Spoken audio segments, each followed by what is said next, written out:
नमः शिवाय।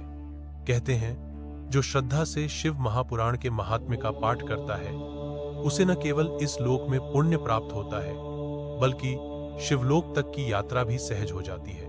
आज हम शिव महापुराण महात्म्य के तीसरे और चौथे अध्याय में प्रवेश कर रहे हैं जहां शिव भक्ति की अद्भुत महिमा प्रकट होती है। तो आइए अपने मन, वचन और कर्म से जुड़ते हैं भगवान शंकर की इस अलौकिक कथा में, जहां हर शब्द एक मंत्र है, हर दृश्य एक ध्यान है और हर अध्याय एक मार्ग है मोक्ष की ओर। स्वागत है आपका भक्ति वाइब्स की इस दिव्य धारा में। तीसरा अध्याय, बिंदुक ब्राह्मण की कथा।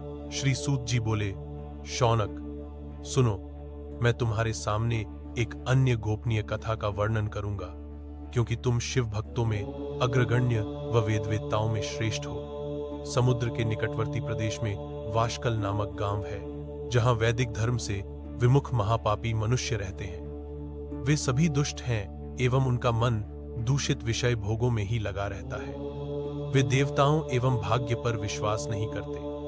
वे सभी कुटिल वृत्ति वाले हैं, किसानी करते हैं और विभिन्न प्रकार के अस्त्र शस्त्र रखते हैं। वे व्यभिचारी हैं। वे इस बात से पूर्णतः अनजान हैं कि ज्ञान, वैराग्य तथा सद्धर्म ही मनुष्य के लिए परम पुरुषार्थ है। वे सभी पशु बुद्धि हैं। अन्य समुदाय के लोग भी उन्हीं की तरह बुरे विचार रखने वाले, धर्म से विमुख हैं। वे नित्य कुकर्म में लगे रहते हैं एवं सदा विषय भोगों में डूबे रहते हैं। वहां की स्त्रियां भी बुरे स्वभाव की, स्वेच्छाचारिणी, पाप में डूबी, कुटिल सोच वाली और व्यभिचारिणी हैं। वे सभी सद्व्यवहार तथा सदाचार से सर्वथा शून्य हैं। वहां सिर्फ दुष्टों का निवास है। वाशकल नामक गांव में बिंदुक नाम का एक ब्राह्मण रहता था।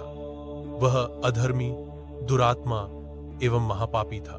उसकी स्त्री बहुत सुंदर थी। उसका नाम चंचुला था। वह सदा उत्तम धर्म का पालन करती थी, परंतु बिंदुक वेश्यागामी था। इस तरह कुकर्म करते हुए बहुत समय व्यतीत हो गया। उसकी स्त्री काम से पीड़ित होने पर भी स्वधर, दुराचारिणी और अपने धर्म से विमुख हो गई। इस तरह दुराचार में डूबे हुए उन पति पत्नी का बहुत सा समय व्यर्थ बीत गया। वेश्यागामी, दूषित बुद्धि वाला वह दुष्ट ब्राह्मण बिंदुक समयानुसार मृत्यु को प्राप्त हो नरक में चला गया। बहुत दिनों तक नरक के दुखों को भोगकर वह मूढ़ बुद्धि पापी विंध्य पर्वत पर भयंकर पिशाच हुआ। इधर उस दुराचारी बिंदुक के मर जाने पर वह चंचुला नामक स्त्री बहुत समय तक पुत्रों के साथ अपने घर में रहती रही। पति की मृत्यु के बाद वह भी अपने धर्म से गिरकर पर पुरुषों का संग करने लगी थी। सतियां विपत्ति में भी अपने धर्म का पालन करना नहीं छोड़ती। यही तो तप है। तप कठिन तो होता है, लेकिन इसका फल मीठा होता है। विषयी इस सत्य को नहीं जानता, इसीलिए वह विषयों के विषफल का स्वाद लेते हुए भोग करता है। एक दिन दैवयोग से किसी पुण्य पर्व के आने पर वह अपने भाई बंधुओं के साथ गोकर्ण क्षेत्र में गई। उसने तीर्थ के जल में स्नान किया एवं बंधुजनों के साथ यत्र तत्र घूमने लगी। घूमते घूमते वह एक देव मंदिर में गई। वहां उसने एक ब्राह्मण के मुख से भगवान शिव की परम पवित्र एवं मंगलकारी कथा सुनी।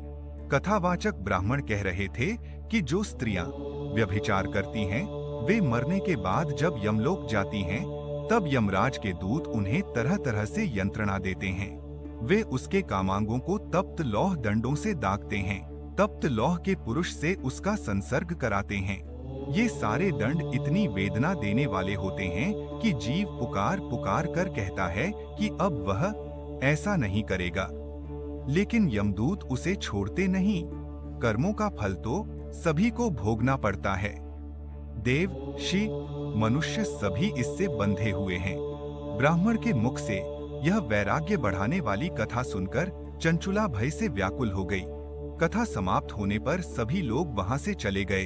तब कथा बांचने वाले ब्राह्मण देवता से चंचुला ने कहा, हे ब्राह्मण, धर्म को न जानने के कारण मेरे द्वारा बहुत बड़ा दुराचार हुआ है।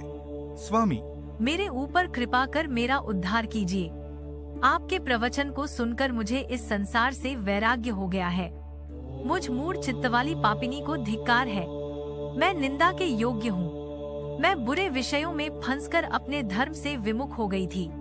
कौन मुझ जैसी कुमार्ग में मन लगाने वाली पापिनी का साथ देगा?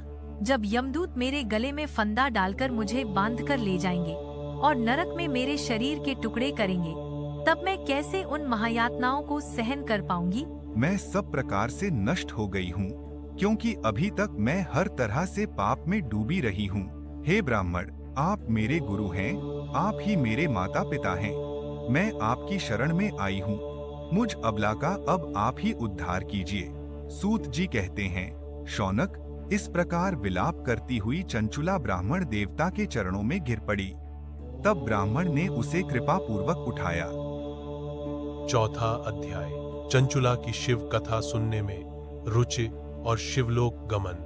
ब्राह्मण बोले, नारी तुम सौभाग्यशाली हो, जो भगवान शंकर की कृपा से तुमने वैराग्यपूर्ण शिव पुराण की कथा सुनकर समय से अपनी गलती का एहसास कर लिया है।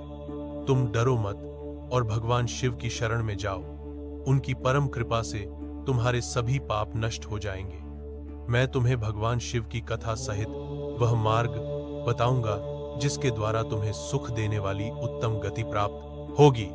शिव कथा सुनने से तुम्हारी बुद्धि शुद्ध हो गई है और तुम्हें पश्चाताप हुआ है तथा मन में वैराग्य उत्पन्न हुआ है। पश्चाताप ही पाप करने वाले पापियों के लिए सबसे बड़ा प्रायश्चित है। पश्चाताप ही पापों का शोधक है, इससे ही पापों की शुद्धि होती है।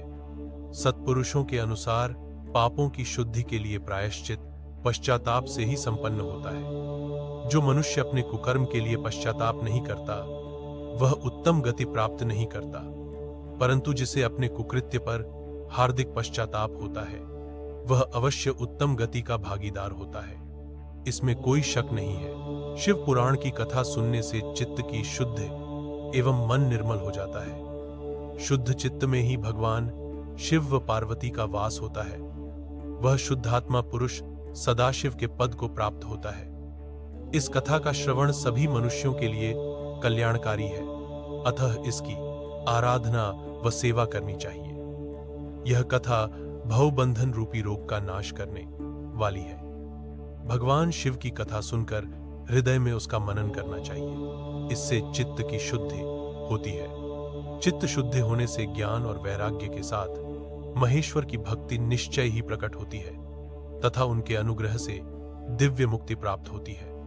जो मनुष्य माया के प्रति आसक्त है वह इस संसार बंधन से मुक्त नहीं हो पाता। हे ब्राह्मण पत्नी, तुम अन्य विषयों से अपने मन को हटाकर भगवान शंकर की इस परम पावन कथा को सुनो। इससे तुम्हारे चित्त की शुद्धि होगी और तुम्हें मोक्ष की प्राप्ति होगी।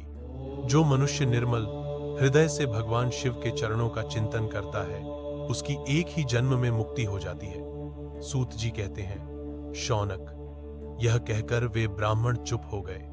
उनका हृदय करुणा से भर गया। वे ध्यान में मग्न हो गए। ब्राह्मण का उक्त उपदेश सुनकर चंचुला के नेत्रों में आनंद के आंसू छलक आए। वह हर्ष भरे हृदय से ब्राह्मण देवता के चरणों में गिर गई और हाथ जोड़कर बोली, मैं कृतार्थ हो गई। हे ब्राह्मण, शिव भक्तों में श्रेष्ठ स्वामिन आप धन्य हैं। आप परमार्थदर्शी हैं और सदा परोपकार में लगे रहते हैं। साधो, मैं नरक के समुद्र में गिर रही हूं, कृपा कर मेरा उद्धार कीजिए। जिस पौराणिक व अमृत के समान सुंदर शिव पुराण कथा की बात आपने की है उसे सुनकर ही मेरे मन में वैराग्य उत्पन्न हुआ है। उस अमृतमयी शिव पुराण कथा को सुनने के लिए मेरे मन में बड़ी श्रद्धा हो रही है। कृपया आप मुझे उसे सुनाइए। सूत जी कहते हैं, शिव पुराण की कथा सुनने की इच्छा मन में लिए हुए चंचुला उन ब्राह्मण देवता की सेवा में वहीं रहने लगी। उस गोकर्ण नामक महाक्षेत्र में उन ब्राह्मण देवता के मुख से चंचुला शिव पुराण की भक्ति, ज्ञान और वैराग्य बढ़ाने वाली और मुक्ति देने वाली परम उत्तम कथा सुनकर कृतार्थ हुई। उसका चित्त शुद्ध हो गया। वह अपने हृदय में शिव के सगुण रूप का चिंतन करने लगी। वह सदैव शिव के सच्चिदानंदमय स्वरूप का स्मरण करती थी। तत्पश्चात अपना समय पूर्ण होने पर चंचुला ने बिना किसी कष्ट के अपना शरीर त्याग दिया। उसे लेने के लिए एक दिव्य विमान वहां पहुंचा। यह विमान शोभा साधनों से सजा था एवं शिवगणों से सुशोभित था। चंचुला विमान से शिवपुरी पहुंची। उसके सारे पाप धुल गए। वह दिव्यांगना हो गई।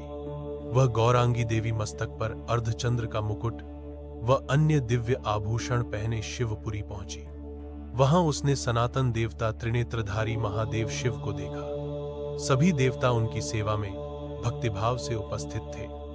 उनकी अंग कांति करोड़ों सूर्यों के समान प्रकाशित हो रही थी। 5 मुख और हर मुख में 3-3 नेत्र थे।